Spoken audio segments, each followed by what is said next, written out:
สบายดีสาวนิดทุกท่านพบกับข่อยคนสวรรค์จากช่อง YouTube IT สาระมาในคลิปนี้ข่อยจะมาแนะนำวิธีการปรับรูปภาพจากภาพสีเป็นภาพขาวดำนะด้วยโปรแกรม Photoshop นะซึ่งโปรแกรม Photoshop นี่เป็นโปรแกรมที่เดี๋ยวนี้เป็นโปรแกรมที่ยอดนิยมเนาะของการตกแต่งรูปบ่ว่าจะเป็นเวอร์ชันใดก็แล้วแต่เนาะจะเป็นเวอร์ชัน CS5 CS6 CS2 Adobe Photoshop CS6 ก็ดีเวอร์ชันใดก็ดีเนาะฟังก์ชันมันก็คล้ายๆคือกันเนาะแต่ตัวที่ดีที่สุดตัวที่ ล่าสุดก็เป็นน่าจะเป็นตัว CS6 เนาะคือการปรับภาพจากภาพสีให้มันเป็นภาพขาวดำนั้นก็จะมาแนะนำให้มื้อนี้ด้วย3วิธีง่ายๆเนาะก่อนอื่นหมดเราก็เปิด Photoshop ขึ้นมาแล้วก็เปิดเอารูปภาพที่เราต้องการปรับให้มันขาวดำเนาะไป Open ตัวอย่างก็จะเอารูป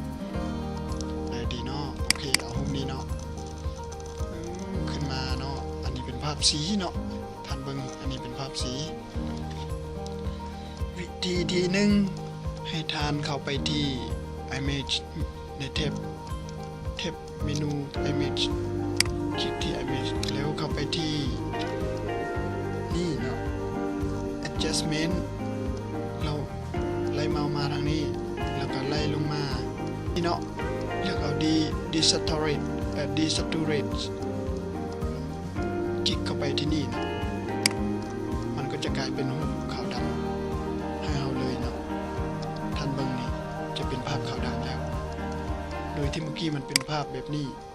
เดี๋ยวนี้มันเป็นภาพขาวดำเนาะอันนั้นเป็นวิธีที่1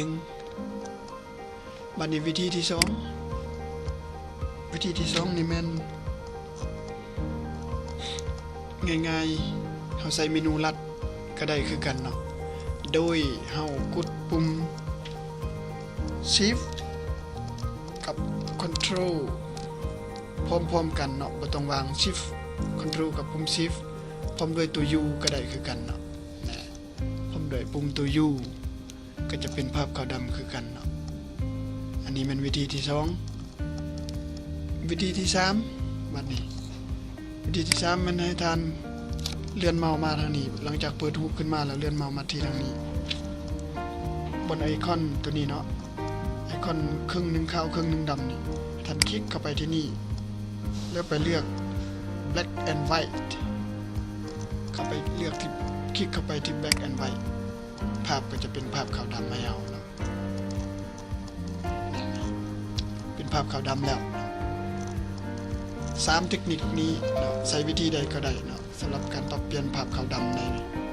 โปรแกรม Photoshop หวังว่าคลิปนี้จะมีประโยชน์แก่ท่านผู้ชมว่าหลายกันหน่อยเนาะผิดพลาดประการใดขอโทษขออภัยไว้ณที่นี้ถ้าคลิปนี้มีประโยชน์อย่าลืมกดไลค์กดแชร์และกดติดตามทางช่อง IT สาระของเราด้วยนะพบกันใหม่ในคลิปหน้าสำหรับคลิปนี้สบายดี